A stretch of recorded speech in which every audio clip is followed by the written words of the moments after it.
असल्यामुळं ते सभा बोलवली आणि सभा बोलवल्यानंतर कृष्णाचा समाचार करण्यासाठी कोण तयार आहे. आणि मग त्यांनी विचार केला, पुतना आली. पुतना म्हणजे पुत म्हणजे पवित्र, ना म्हणजे नाही. जी दुष्ट बुद्धी ती पुतना आहे. तिने सांगितले मी त्याच्याकडे पाहते. तिने सुंदर वेशभूषा धारण केली, म्हणजे सौंदर्य असावं आणि सद्गुण असावेत. पुतनेच्या ठिकाणी सौंदर्य आहे पण सद्गुण नाही आहे. लावण्य, गुणवती आणि पतिव्रता ही स्त्रीचं सौंदर्य आहे. तसं त्या ठिकाणी पुतनाच्या ठिकाणी जर विचार केला ती सौंदर्य संपन्न आहे, चांगली वेशभूषा धारण केली आहे, पण आत मात्र तिच्या दुष्ट बुद्धी आहे. पुत म्हणजे पवित्र, ना म्हणजे नाही. पावित्र्य हा मानवी जीवनातला महत्वाचा गोष्ट आहे. त्या पावित्र्याचे दोन प्रकार आहेत, आंतर पावित्र्य आणि बाह्य पावित्र्य. रोज स्नान करणं, सडा संमार्जन करणं हे पावित्र्य आहे. आंघोळ केल्याशिवाय देवघरात जाऊ नये. आंघोळ केल्याशिवाय त्या ठिकाणी स्वयंपाकघरात जाऊ नये. आपल्याकडे पहिली आंघोळ आहे.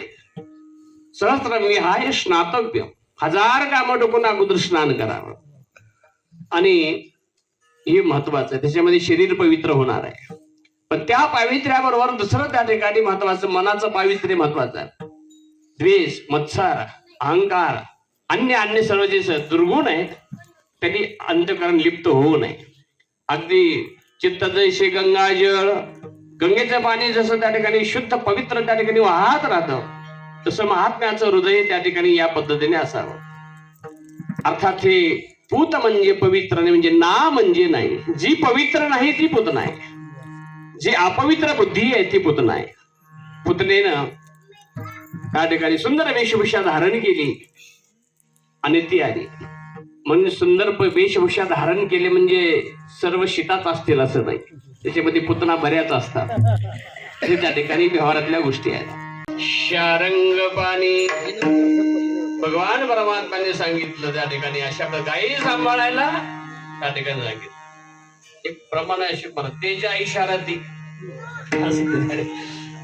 तसं त्या ठिकाणी तसं आहे. आणि म्हणून भगवान परमात्म्याने गायी सांभाळल्या आणि गायी सांभाळण्याची लीला केली. अनेक लीला संपन्न केल्या परमात्म्याने. काला केला.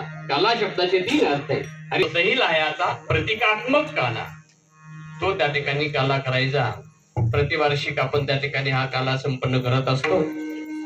तोच काला करायचा. भगवान परमात्मा माझे असं कसे माझी आई दैशी पाय नाही तरी घरा जाय चोरोनी अमाय नवनी दानावे माझं जसे आहे तसे आता जो परमात्म्याने काला केला तोच काला आज आपल्याला या ठिकाणी प्रतिवर्षाप्रमाणे संपन्न करायचा आहे. त्या काल्याचा प्रसंग आहे. भगवान परमात्म्याने जो केला तो आहे त्याचे त्या ठिकाणी विचार आहे. त्या काल्याचं वर्णन भगवत जेव्हा शुभाचार्यांनी केले त्याचा उच्चार करून काला संपन्न करायचा आहे. ज्ञानेश्वर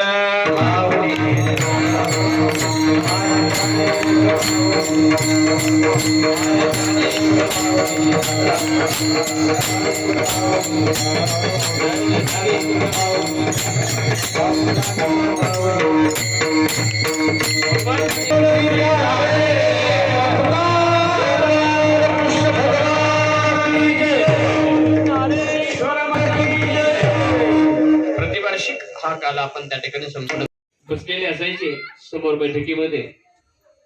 माळ मात्र त्यांची सारखी सुरू असायची. अनेक वर्ष ही साधना त्यांची चालली. माळ त्या ठिकाणी माळ कधी बंद पडली नाही.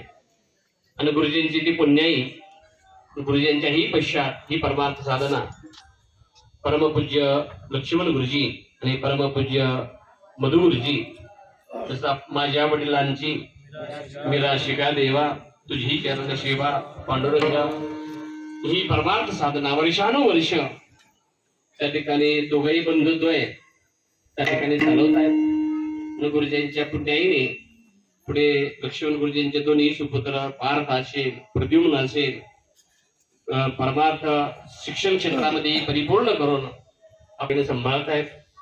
तसंच गुरुजींच्या त्या ठिकाणी कन्या त्या ठिकाणी वाङ्निश्चय झालेला आहे.